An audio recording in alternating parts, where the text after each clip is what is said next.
Today we are diving into a really brilliant Nollywood movie called The Perfect Union. But look, we're not just here to do a standard movie review. No way. We're actually using this film's hilarious, super dramatic, and honestly heartwarming story as a masterclass in relationships. We're going to look at the immense pressure of modern marriage, the total chaos of miscommunication, and exactly what it takes to turn a failing dynamic into a thriving partnership. So let's jump right in. So, can an arranged marriage actually survive when both partners have totally different life goals? It's a pretty heavy question, right? Just take a second and reflect on your own relationships. Think about that immense pressure that builds up when expectations go unmet. You know, when you picture your future one way and your partner pictures it entirely differently, how do you bridge that gap without completely losing yourself? Well, that's the exact dilemma our main characters are thrown into. And honestly, their journey to figure it out is something I think every single one of us can deeply relate to. Let's start by looking at the core conflict here. Meet Greg and Vanessa. Now, on paper, they look like a fantastic couple, but the reality? They are absolutely miserable. And here's why. They were essentially swindled into an arranged marriage. Their parents wanted to strengthen a lifelong friendship, so they pushed Greg and Vanessa into this casual hangout that, well, rapidly snowballed into a wedding. They never really took the time to date, to align their visions for the future, or even to just understand each other's day-to-day habits. They skipped that whole vital foundation-building phase, and it resulted in a massive daily clash of expectations.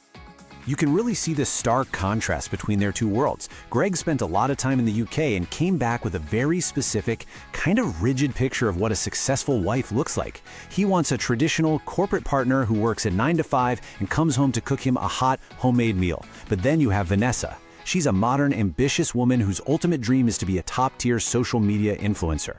The movie brilliantly shows this friction through their daily arguments. I mean, Greg comes home exhausted from the office and is furious that Vanessa ordered margarita pizza for dinner again. Vanessa, on the other hand, is completely frustrated because Greg constantly belittles her influencer career, acting like she's just, playing on her phone all day.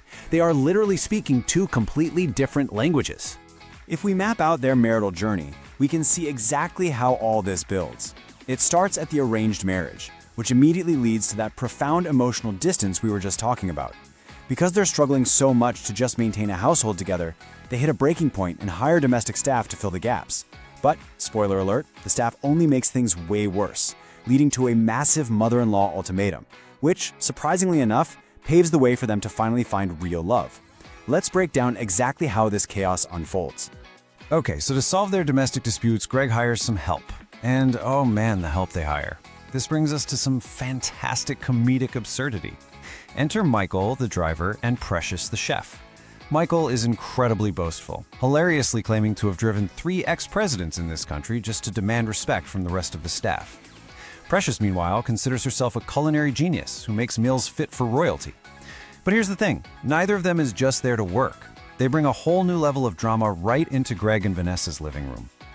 So the crucial point here is that instead of making life easier, the staff acts like a giant catalyst for disaster. They see the emotional distance between Greg and Vanessa, and they quickly exploit it. I mean, Precious starts giving Greg massages, making him these elaborate meals, and eventually plots a completely fake pregnancy to try and force Vanessa out of the picture. Absolutely wild.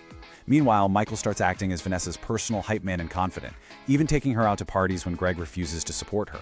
The staff's outrageous boundary crossing pushes Greg and Vanessa's underlying marital issues to an absolute breaking point. They're basically living entirely separate lives under the exact same roof. And then, the explosion happens. Greg's mother, Vivian, walks into the house unannounced and catches everything in high definition. She catches the staff crossing the line, and Greg and Vanessa just at each other's throats. Greg and Vanessa both dramatically demand a divorce right then and there, but Vivian shuts it down. She fires the staff immediately and delivers this pivotal ultimatum. She'll grant them the divorce, but only after a mandatory 1-month lockdown. For 1 whole month, they are not allowed to hire help, and they must live entirely according to her instructions, spending time together and taking care of each other. Now, this is exactly where the story shifts. It goes from a hilarious domestic comedy into a really profound blueprint for relationship repair. Let's look at the thematic life lessons we can extract from this forced lockdown. A super crucial takeaway from their journey is the true meaning of compromise. Compromise isn't about giving up what you love, right? It's about finding common ground by willingly stepping into your partner's world. During the lockdown, without Precious there to cook, Vanessa decides to step completely out of her comfort zone. Instead of ordering pizza, she actually gets Greg's mother's recipe and cooks him this massive, delicious traditional dinner.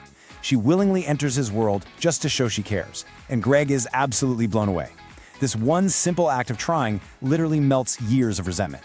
And that brings us to a really beautiful piece of wisdom delivered by Greg's mother, Vivian. She tells Greg that not all love is sudden. You know, we're constantly sold this Hollywood idea of love at first sight, but true love is a process. It's not an event. It requires immense patience. You have to water it, you have to guard it from outside interference, and you have to deliberately grow it. Greg and Vanessa expected the marriage to just perfectly work from day one. They didn't realize that the real work, the actual watering of the relationship, was entirely up to them. The movie brilliantly illustrates how that process actually looks in practice too. It's found in the mundane, everyday moments. Forced into this lockdown, their proximity naturally evolves into quality time. They start sharing a glass of wine at night, they begin cooking meals together, with Greg even helping Vanessa dice vegetables in the kitchen using this fun 60-second rule. Greg even sits down to watch Desperate Housewives with Vanessa and gets genuinely invested in the plot twists. They stop acting like adversaries fighting for territory and finally start acting like partners sharing a life. All of this builds up to the absolute crucial turning point. Greg finally stops belittling Vanessa's dreams. Instead, he picks up her ring light, helps her frame her shot, and actually acts as her cameraman. He directs her, tells her to walk elegantly, and hypes her up while she films her luxury hair content. When he tells her, "I'll always be here to support you," it proves a monumental shift. Validating your partner's dreams, even if you don't fully understand them at first, is the ultimate act of love. He finally saw her for who she was, and he celebrated it. By the end of the one-month lockdown, everything is completely changed. When Vivian packs her bags and asks if they're ready to file the divorce papers, they both immediately refuse. The divorce is canceled. They realize that they didn't marry the wrong person, they just hadn't taken the time to understand each other. By shifting their perspective, ditching those rigid expectations, and actively participating in each other's happiness, they completely saved their failing relationship. So I want to leave you with this final provocative thought today. If your relationship, right now, were put on a forced one-month lockdown without any outside distractions, no friends to vent to, no busy work schedules to hide behind, what unmet expectations would you finally have to face? What conversations have you been avoiding? The perfect union shows us that sometimes the obstacle isn't the relationship itself, it's simply the walls we build to protect our own expectations. Break them down, pick up the camera for your partner, and start watering the garden. Thank you so much for joining me in this explainer. I really hope this sparked some wonderful curiosity for you today.